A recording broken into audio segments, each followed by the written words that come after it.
War is always personal. It's always emotional. It's always painful. And Donald Trump's reckless war with Iran is no exception.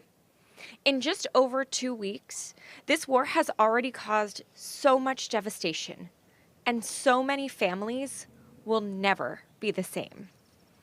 On February 28th, hundreds of parents waved goodbye to their daughters as they headed off to the Shajara Tayyibeh Elementary School in Iran, giving them a hug or a quick wave goodbye, reminding them not to forget their lunch or their backpack, not knowing it would be the last time they'd see them alive. The Defense Department's own investigation concluded that the United States is responsible for their deaths. They're responsible for hundreds of parents never being able to watch their daughters grow up. I'm absolutely heartbroken for these families because these deaths were preventable. For years, I've worked in every NDAA to strengthen the Pentagon's civilian harm mitigation policies to avoid this exact scenario. And civilians in Iran aren't the only ones who are paying the price. Our service members and the American people are too. At least 13 service members have been killed because of Donald Trump's war in Iran, and I fear that this number will grow. The Pentagon is flooding the Middle East with more warships and more Marines, including from my community of San Diego, putting even more Americans in the direct line of fire and at risk for retaliation. And probably the worst thing about all of this is that we have no idea what any of this is for. What's the goal? What's the strategy? It's already costing taxpayers $1 billion a day and causing nearly $6 gas for us in California. And when will it end? President Trump and his administration's rationale for this war changes daily with the news cycle. And if you've noticed, changes especially after the markets close for the day.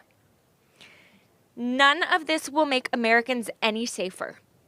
It won't guarantee the Iranian people a better future. And it won't bring peace to Israel either. My family in Tel Aviv has been sheltering in their bomb shelter for 2 weeks. And while that is not new for them, this time there's no end in sight. Regime change led by the United States and military adventurism won't solve the very real threats posed by Iran. The only sustainable path to security is through diplomacy. So I won't support another penny for this war. And I will vote against any defense supplemental package.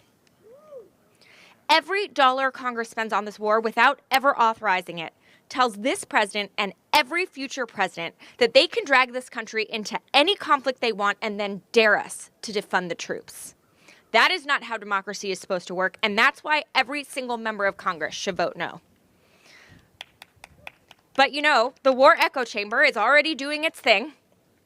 It's already parroting the neocon talking points that a vote for this defense supplemental is a vote to support our troops. Well, as the representative of our country's biggest military community, I can tell you that's bullshit. Our troops are willing to lay down their lives for our country, but it's our job to make sure it's worth it, that the benefit outweighs the cost. This reckless war in Iran has no benefits. It's costing our country billions of dollars, costing American and Iranian lives while failing to make anyone any safer. That's why I hope that all of my colleagues will come together, reject any defense supplemental package, and work with us to end this reckless war now before more lives are lost.